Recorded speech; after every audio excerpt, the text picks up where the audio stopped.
సచిన్ రాజ్ అత్యాధునిక world class physiotherapy treatment తో అన్ని రకాల నొప్పులకు శాశ్వత పరిష్కారం. ఇంతకాలం ఎవరూ చేయలేనిది ఇప్పుడు కర్షక దేవోభవ అంటూ అడారి కిషోర్ కుమార్ గారు భుజానికి ఎత్తుకుంటే వచ్చే మేలేంటి? అసలు ఏం చేయగలుగుతారు మీరు? అసలు ఈ ప్రభుత్వాలని కాదని ప్రభుత్వాలను ఎదిరించి మీరు ఒక్కరిగా ఎప్పుడు ఒక శక్తిగా మారి ఏం చేయగలుగుతారు? మహాత్మా గాంధీ గారు 1000 మైళ్ళ దూరం కూడా ఒక్కడుగుతూనే మొదలవుతుంది. ఓకే, నేను మొత్తం ప్రభావితం చేసి రైతుల యొక్క స్థితిగతులు, రైతుని రాజు ఇప్పుడే చేసేస్తానని చెప్పట్లేదు. నాటి పరిస్థితులకు నేటి పరిస్థితులకు చాలా తేడా ఉన్నారు రాజు.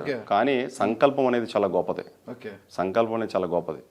భారతదేశంలోని ప్రపంచంలోని ఏదైనా ఒక వ్యక్తి అనుకున్న సంఘటనలో ఇస్రోలో సైంటిస్టులు ఎన్నోసార్లు ఫెయిలియర్ సక్సెస్ అయింది. ఇవాళ ఒక ప్రయాణం, it is a mission. Immediate results కోసం మనం చేయట్లేదు. రైతులకు సంబంధించి ఒక కార్యక్రమాన్ని ప్రారంభం ఎందుకు చేశానంటే, ఇది నా మనసులో కరోనా సమయాలలో 3 నెలలు, 4 నెలలు, 5 నెలలు, 6 నెలలు లాక్డౌన్ అయినప్పుడు ఇంట్లో కూర్చొని మేము, మా అమ్మ, మా వైఫు, వీళ్ళందరూ పొద్దున, మధ్యాహ్నం, సాయంత్రం వాళ్ళ ఆహారం మాకు అందరూ, మీరు నేను కూడా ఎక్కువగా తిన్నాం యాక్చువల్గా ఆహారం కరోనా సమయాలలో. అరే మనందరం ఆహారం తింటున్నాం, లాక్డౌన్ అయిపోయింది, ఒక పోలీసు వాళ్ళు డ్యూటీ చేస్తున్నారు, కంపెనీస్ మూతపడిపోయి, ఫ్యాక్టరీలు మూతపడిపోయి, స్కూళ్ళు మూతలు పడిపోయి, కాలేజీలు మూతలు పడిపోయి, ఎవరూ పని చేయట్లేదు. ఒక రైతే పొలంలోకి వెళ్ళి ఎట్లా పని చేస్తున్నాడు? మరి రైతును కూడా పొలంకి వెళ్ళి ఆపమని ప్రభుత్వాలు ఎక్కడైనా చెప్పాయా?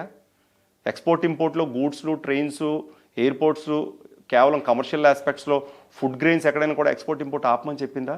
అరే పొద్దున్నుంచి సాయంత్రం వరకు నక్కలనక, పులులనక, ఎలుగుబంట్లనక, పాములనక రైతు అనే వ్యక్తి తెల్లవారు 3 గంటలకి పొలంలోకి వెళ్ళి చీకటి ఉన్న సమయాలలో ఆ పండించే పంటని మనం ముప్పెద్దల్లా పొద్దున, మధ్యాహ్నం, సాయంత్రం తింటాం. నిజంగా రైతుకు గౌరవిస్తున్నామా?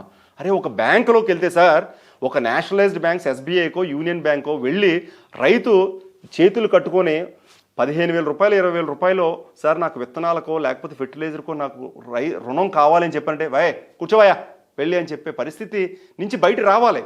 మనం మోడర్న్ సొసైటీలో ఉంటాం. కార్పొరేట్ వ్యవస్థలో ఉండేటువంటి వ్యక్తి ఒక 5 కోట్ల 10,000 రూపాయలు లోన్ కావాలంటే బ్యాంక్ మేనేజర్ వచ్చి, సార్ లంచ్కి వెళ్దామా, డిన్నర్కి వెళ్దామా అని చెప్పని వాడు బ్యాంక్రప్సీ అయిపోయినా, కట్టకపోయినా కూడా లోన్లు అట్లాంటి పెద్దలకి ఇచ్చి 15,000, 20,000 రూపాయలు, 50,000 రూపాయలు లోన్ కావాల్సినప్పుడు ఏ రైతుకి నిజమైనటువంటి బ్యాంకు న్యాయం చేస్తుంది? నేను అందుకే we are going to write letters to the RBI, prime minister, president of India, all governors of the state. బ్యాంకుకి ఏ రైతే వస్తే ఖచ్చితంగా ఆ బ్యాంకులో ఒక నోడల్ ఆఫీసర్ని స్పెషల్గా డెప్యూట్ చేయాలి, స్పెషల్గా చైర్ వేయాలి, specially reserved for farming community. రైతు అనే వ్యక్తికి వచ్చిన వెంటనే ఆ రైతు ఆత్మ గౌరవం కోసం బ్యాంక్ వాళ్ళు ఒక నోడల్ ఆఫీస్ని పెట్టి, సార్ మీకు ఏం కావాలి, మీకు ఏ విధమైనటువంటి సహాయం చేయగలం అని చెప్పని వాళ్ళకి లోన్స్ని బేషరతుగా ఇప్పించేటువంటి ఒక ప్లాట్ఫామ్ని క్రియేట్ చేయగలిగితే మన దేశం అభివృద్ధి చెందుతున్న దేశం అవడానికి అవకాశం ఉంటుంది. మీరు చైనా కానీ, జపాన్లో కానీ, సింగపూర్లో కానీ, మలేషియాలో కానీ రైతుకు అక్కడ ఏ విధమైనటువంటి గౌరవం ఇస్తారో, రైతును అక్కడ రాజుగా చూస్తారు. Because they are the one who is feeding the entire nation. But ఇక్కడ ఆ పరిస్థితి ఉందా? ఆ దేశాల్లో మనకు వాళ్ళకు ఉన్న పాలసీస్ కూడా చాలా తేడా కదా. నేనేమంటుంది, పాలసీస్ అనేది ఎవరు మేక్ చేయాలి? ప్రజల్లో కూడా అవేర్నెస్ రావాలి.